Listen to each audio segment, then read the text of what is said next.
Assalamualaikum warahmatullahi wabarakatuh, teman-teman di Indonesia. Gimana kabarnya? Ya, saya masih berada di kota Gaza, pusat gempuran dari pihak penjajah. Eh, Alhamdulillah saya dan anak istri sehat walafiat dalam lindungan Allah Subhanahu wa Ta'ala. Ya, sampai dengan saat ini situasi di Gaza belum kondusif. Masih terjadi gempuran dan pengeboman, dan masih terjadi perang antara kedua belah pihak, yaitu antara pejuang Palestina di Gaza dengan militer penjajah. Ya, hidup di Gaza saat ini itu tidak bisa dibayangkan sulitnya seperti apa, dan penuh dengan ketegangan karena serangan yang dilakukan oleh pihak penjajah itu acak dan tidak memilih target, apakah ini wilayah atau tempat kediaman warga sipil yang di dalamnya berlindung ratusan keluarga, baik itu wanita, lansia, dan juga anak-anak. Sudah brutalnya luar biasa melakukan pengeboman dan serangan secara membabi buta. Saya perlu cerita sedikit berkaitan dengan kehidupan di Gaza saat ini, teman-teman. Saya sendiri di Gaza itu sudah sejak tahun 2009, lanjut lagi tahun 2010. Nah, sejak tahun 2010 itulah saya menetap di Gaza, dan alhamdulillah menikah dengan muslimah Palestina. Saat ini alhamdulillah dikaruniai 3 orang anak. Anak yang pertama saya beri nama Filin. Filin itu kepanjangannya Filistin Indonesia. Anak kedua saya beri nama Nusantara. Yang ketiga namanya Bahari. Alhamdulillah saat ini mereka sekolah di Gaza, dan saya sendiri pun aktivitasnya adalah di jalur Gaza. Sejak hari pertama terjadi agresi itu situasinya memang langsung berubah 180 derajat Celcius, yaitu Gaza, yang mana sudah mulai sejak hari pertama sudah mulai terjadi serangan besar-besar yang dilakukan oleh pihak penjajah. Nah, hari ini sudah lebih dari 22 hari serangan besar-besaran oleh pihak penjajah kepada warga sipil Gaza. Kenapa saya katakan yang menjadi korban adalah warga sipil Gaza? Karena gempuran yang dilakukan oleh pihak penjajah itu targetnya adalah anak-anak, wanita, lansia, dan warga sipil. Itu kenapa saya katakan serangan gempuran atau serangan yang dilakukan oleh penjajah itu ya warga sipil dan anak-anak targetnya, dan itu realitanya memang seperti itu. Saya berbicara seperti ini, menyampaikan bikin video seperti ini, masih terjadi pengeboman di seluruh Gaza, tentunya Gaza Utara, Gaza City atau kota Gaza, Gaza bagian tengah, dan juga di Gaza bagian selatan. Hampir sampai dengan saat ini sudah lebih dari 22 hari, dan tidak bisa membayangkan bagaimana kehidupan di Gaza itu penuh dengan ketegangan dan kekhawatiran, dan penuh dengan ketakutan. Coba teman-teman bayangkan sendiri bagaimana hidup tanpa listrik. Coba teman-teman bayangkan bagaimana hidup tanpa komunikasi, hidup tanpa internet. Karena saat ini kan kita di zaman bergantung terhadap online, internet, jaringan komunikasi yang sudah mencapai mungkin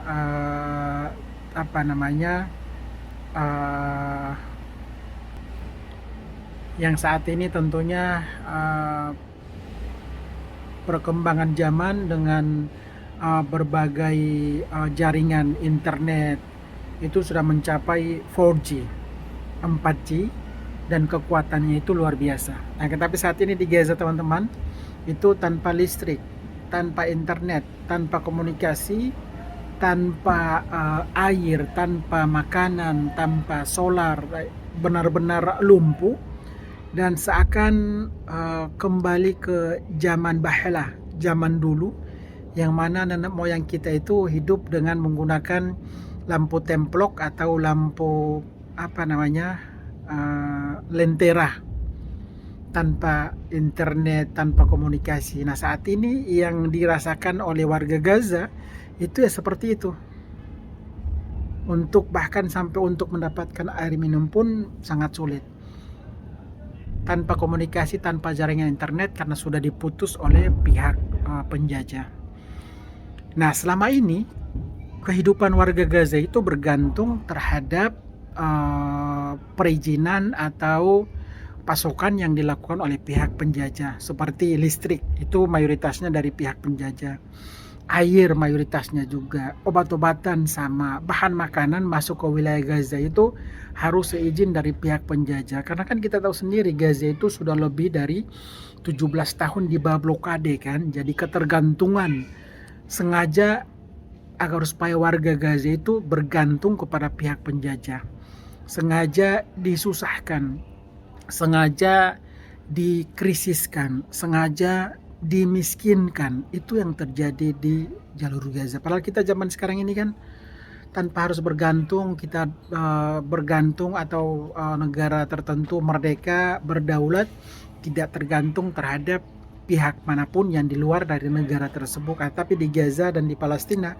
itu sengaja digantungkan atau ketergantungan, sengaja dibatasi ruang gerak mereka agar supaya mau tidak mau mereka harus bergantung, makan, minum, semuanya itu bergantung terhadap penjajah.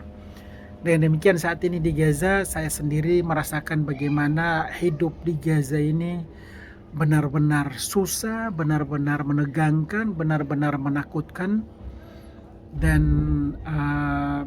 akan tetapi luar biasa ya warga Gaza itu, mereka walaupun dalam hidup seperti ini itu mereka memilih untuk tetap tinggal di Gaza, karena kan mereka sangat peduli dan yakin bahwa ini adalah rumah kami, ini adalah tempat tinggal kami, ini adalah tanah kehalal kami, ini adalah negara kami. Jadi kami pantas untuk tinggal di sini. Bahkan selama peperangan itu berbagai selebaran yang dibagikan oleh penjajah meminta, mengultimatum kepada warga Gaza untuk keluar atau berpindah dari Gaza Utara ke Gaza Selatan. Ada satu dua yang terpengaruh, terprovokasi, tapi mayoritasnya itu mereka tetap memilih di jalur Gaza. Jadi saya tidak bisa membayangkan teman-teman di malam hari itu tanpa listrik, tanpa komunikasi, tanpa internet, itu terjadi pemboman sana sini, bom kiri kanan.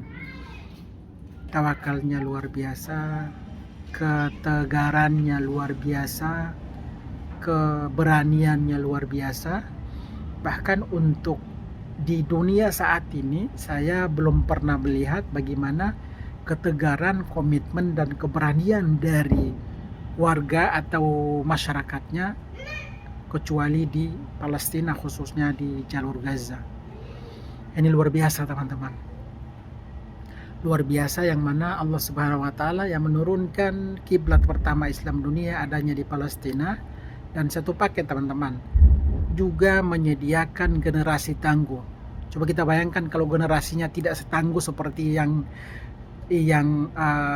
seperti ketangguhan dari pejuang Palestina, tidak bisa mempertahankan tanah Palestina. Bisa dikatakan tanah Palestina itu kosong. Akan tetapi ya dengan berbagai peralatan mereka, kemampuan mereka, taktik mereka, itu mereka yakin bahwa apa yang kami miliki itu tidak ada apa-apanya. Akan tetapi ini karena dukungan dan juga atas ridho dari Allah Subhanahu wa Ta'ala. Dengan demikian walaupun hidup serba sulit, serba penderitaan, kematian, jasad di mana-mana, masih ribuan jasad yang tertimbun, terperangkap di bawah reruntuhan rumah, orang tua kehilangan ayah, orang tua, ibu kehilangan anak, anak kehilangan orang tua, suami kehilangan istri, istri kehilangan suami. Saat ini yang terjadi adalah di jalur Gaza seperti itu, teman-teman. Brutal dan juga pelanggaran hak asasi manusia, krisis kemanusiaan. Manusia tidak ada harganya sama sekali saat ini adanya di jalur Gaza. Jadi saya sebagai orang asing warga negara Indonesia yang alhamdulillah bisa berada di Palestina, di Gaza, tentunya bersyukur kepada Allah Subhanahu wa taala bisa menjadi saksi tentang perjuangan, bisa merasakan dan melihat langsung bagaimana penderitaan saudara kita di Palestina. Jadi teman-teman di Indonesia, kita jangan terlalu berpikir yang muluk-muluk bahwa dengan dukungan kita, dengan donasi kita, maka segera membebaskan tanah Palestina. Tidak seperti itu. Kita memberikan dukungan, ini bagian dari kewajiban kita, menggugurkan kewajiban kita sebagai wasilah. Jangan sampai dalam image atau pikiran kita itu dengan donasi kita akan membebaskan tanah Palestina. Oh, tidak ada apanya sama sekali teman-teman dengan donasi kita. Kemerdekaan yang akan diraih oleh Palestina itu atas karunia dan hidayah dari Allah Subhanahu wa taala, bukan dari donasi kita, teman-teman. Dari donasi kita itu menjadi tanggung jawab kita untuk membantu, untuk meringankan penderitaan mereka, untuk mensupport mereka. Dukungan yang kita berikan pun tidak sebanding dengan pengorbanan yang telah dikorbankan oleh warga Gaza. Mereka mengorbankan jiwa mereka, harta mereka, nyawa mereka, yaitu untuk siapa? Untuk menjaga harga diri Islam di Palestina. Yang mereka perjuangkan bukan soal tanah saja, teman-teman. Yang mereka perjuangkan bukan soal rumah saja. Akan tapi yang mereka perjuangkan ini adalah tanah yang diwakafkan oleh para anbiya, yaitu tanah Palestina. Jadi sekali lagi teman-teman, alhamdulillah di Indonesia kita masih diberikan kelebihan, kesehatan, panjang umur. Yang paling urgent untuk kita beri dukungan adalah doa. Itu sih, saya itu selalu menghimbau kepada teman-teman Indonesia untuk memberikan dukungan ke Palestina. Itu yang paling penting adalah doa. Saya sendiri teman-teman berada di Gaza ya sudah belasan tahun, tapi merasa bahwa saya kok belum banyak berbuat untuk saudara-saudara kita di Palestina. Padahal setiap hari bersama dengan mereka, setiap hari kegiatan di lapangan, setiap hari. Itu yang saya rasakan teman-teman. Jadi sekali lagi doa dari teman-teman Indonesia. Ini pesawat penjajah, semoga segera damai, segera ada gencatan senjata agar supaya warga Gaza bisa keluar dari rumah untuk mencari saudara mereka yang telah meninggal dunia, yang tertimbun di dalam reruntuhan. Dengan gencatan senjata warga Gaza bisa mendapatkan bahan makanan atau bantuan air minum, bantuan santap makanan. Dengan gencatan senjata kami tim juga bisa bergerak untuk memberikan bantuan, menyampaikan, karena kalau situasi seperti ini ya kita pun tidak bisa bergerak atau berbuat apa-apa teman-teman. Sekali lagi mohon doanya dari teman-teman di Indonesia, semoga situasi segera mereda, bisa tercipta gencatan senjata antara kedua belah pihak. Saya sendiri tidak punya kapasitas untuk berbicara yang lebih dulu siapa atau yang punya kekuatan luar biasa itu siapa, atau menyalahkan siapa, atau saya tidak punya kapasitas seperti itu. Saya lebih ke bagaimana caranya menjaga hubungan antara Indonesia dengan Palestina dari sisi kemanusiaannya. Seperti itu. Mohon doanya teman-teman. Assalamualaikum warahmatullahi wabarakatuh.